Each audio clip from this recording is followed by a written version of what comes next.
কথা হ'ল আমাৰ দীৰ্ঘদিনীয়া এটা প্ৰচেষ্টা আছিল যে এই স্থানত যিহেতু এখন অনিৰ্দিষ্ট কলাক্ষেত্ৰ হয়, গতিকে আমি পূৰ্বতে সিদ্ধান্ত গ্ৰহণ কৰিছিলোঁ যে তিনিখন সত্ৰৰ সত্ৰাধিকাৰে যিহেতু ইয়াত হিতমাতি স্থান আছে, গতিকে আমি তিনিখন সত্ৰৰ সত্ৰাধিকাৰসকলৰ অনুমতি সাপেক্ষে আমি ইয়াত ধৰক একে শাৰীতে একেলগতে আমি শৰণ কৰি বচাৰ কাৰণে আমি চেষ্টা চলাইছিলোঁ। বিগত 2023 চনৰ মে' মাহৰ পৰা আমি চেষ্টা চলাইছিলোঁ। আজি এই অৱস্থাত আমি উপনীত হৈছোঁহি আৰু গুৰুসকলে ইয়াত সন্মতি জনাইছে যে অসমৰ ইতিহাসত এইটো প্ৰথম হ'ব।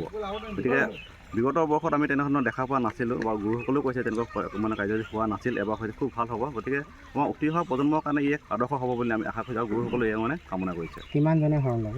আমাৰ সদ্যহতে আমি 188 আমাৰ হৈছে আৰু যিহেতু আমাৰ আৰু দুদিন বাকী আছে, গতিকে আমি ভাবিছোঁ যে আমাৰ হয়তো 100 ক্ৰছ কৰিব। অন্য গাঁৱৰ পৰাও আহিছে নিশ্চয়। আমাৰ ৰহমৰীয়া আছে, এইফালে নাহাৰপুৰ আছে, সিংহলা আছে, ডিব্ৰুগড়ৰ পৰা আছে, বকপৰা আছে, বকুল মাজগাঁও আছে আৰু 2-3 ঠাইৰ পৰা আমাৰ লগত যোগাযোগ কৰি আছে, কিন্তু এতিয়ালৈকে চূড়ান্ত হোৱা নাই তেওঁলোকৰ। আমাৰ এতিয়া 93জনমান মোটামুটি হৈছেগৈ আৰু এইটো বহুদিনীয়া প্ৰস্তুতি।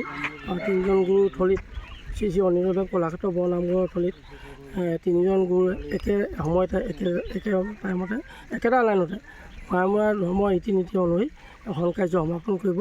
ইয়াত নতুন চামে যথেষ্ট ত্যাগ স্বীকাৰ কৰি আজি 1-1.5 বছৰ আগৰ পৰা প্ৰস্তুতি চলাই আহিছে আৰু ইয়াৰ কাৰ্যসূচী সুকলমে অনুষ্ঠিত হ'ব বুলি সমূহ ৰাইজে অঞ্চলটোৰ ৰাইজে প্ৰত্যেকটো কামতে সহায় সহযোগিতা আগবাঢ়িছে।